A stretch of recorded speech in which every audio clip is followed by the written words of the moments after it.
तथागत हमेशा अपने भिक्षुओं को नए नए तरीके से ज्ञान और सत्य का एहसास कराया करते थे।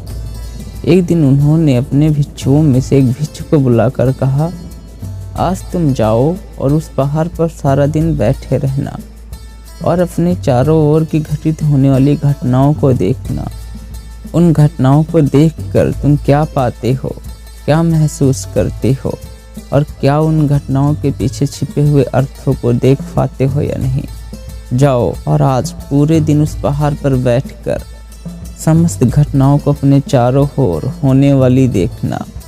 वह बौद्ध भिक्षु गया और उस पहाड़ पर बैठ गया। वह वहाँ पर बैठकर अपने चारों ओर होने वाली घटनाओं को देखने लगा। उसने कुछ समय पश्चात देखा, रास्ते से दो मित्र जा रहे थे।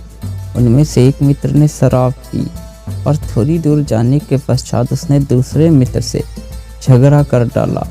झगड़ा करने के बाद वह तो आगे आगे जाने लगा गुस्सा होकर, किंतु दूसरा मित्र उसके पीछे ही लगा रहा, इस डर से कि कहीं मेरे मित्र को कुछ हो न जाए, और वह उसके पीछे लगा ही रहा। फिर थोड़े समय पश्चात उस बौद्ध भिक्षु ने देखा, आसमान में एक चिड़िया भोजन का टुकड़ा लिए हुए जा रही है।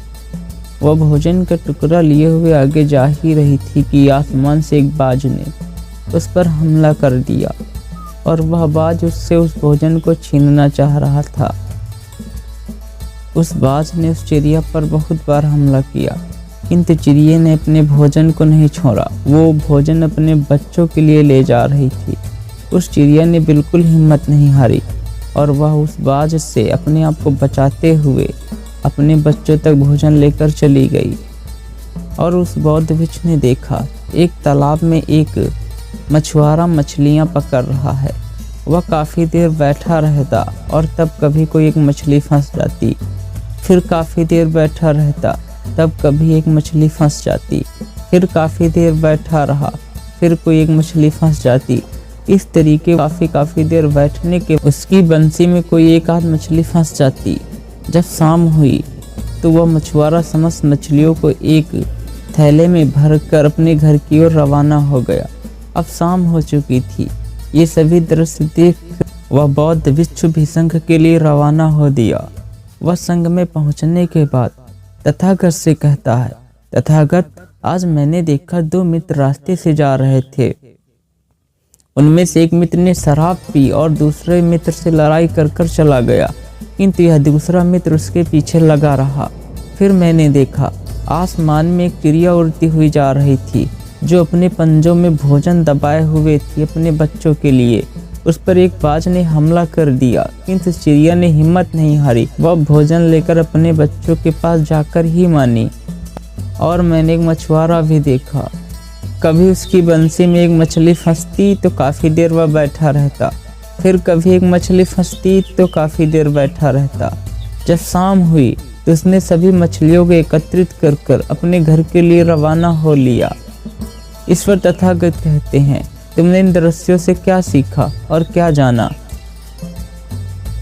उस बौद्ध भिक्षु ने कहा, तथागत, मैंने सिर्फ ये दृश्य देखे, इन दृश्यों के पीछे छुपे हुए अर्थों को नहीं जानने का प्रयास किया। तथागत ने कहा, इसीलिए तुम्हें ज्ञान का भी एहसास नहीं हो सकता है।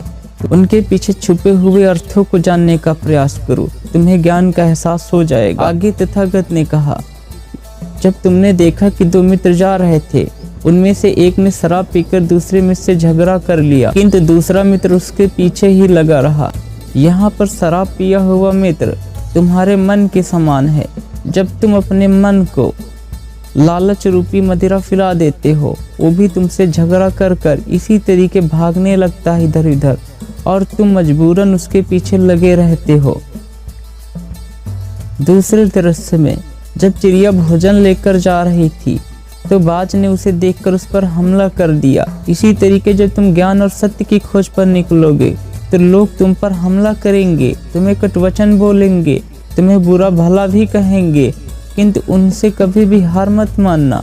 जब तक तुम अपने लक्ष्य को प्राप्त न कर लेना, उस चिड़िया की तरह अपने लक्ष्य को मत त्यागना। और तीसरे दृश्य में तुमने देखा, वह मछुआरा तालाब में मछलियां पकड़ता और काफी समय तक बैठा रहता, फिर मछली आती कोई, फिर बैठा रहता। इसी तरीके से तुम अपने विचारों को बैठ कर देखो और जो गंदे विचार हैं उन्हें पकड़ पकड़ कर उन्हीं मछलियों के समान एक थैले में भर लो और काफी समय तक जितने सारे तुम्हारे अंदर के गंदे विचार हैं उठने वाले, उन सभी गंदे विचारों को, बुरे विचारों को, जो तुम्हें भ्रमित करें, जो तुम्हारी शांति को छीने, उन सभी विचारों को देखो गौर से। चाहे तुम्हें जितना भी समय लगे, बस देखते रहो और उन्हें खोज खोज कर, पकड़ पकड़ कर, एक थैले में भर कर उनका समन कर दो, उनको नष्ट कर दो। फिर तुम पाओगे कि जीवन का सत्य और ज्ञान तो तुम्हारे चारों ओर फैला हुआ है।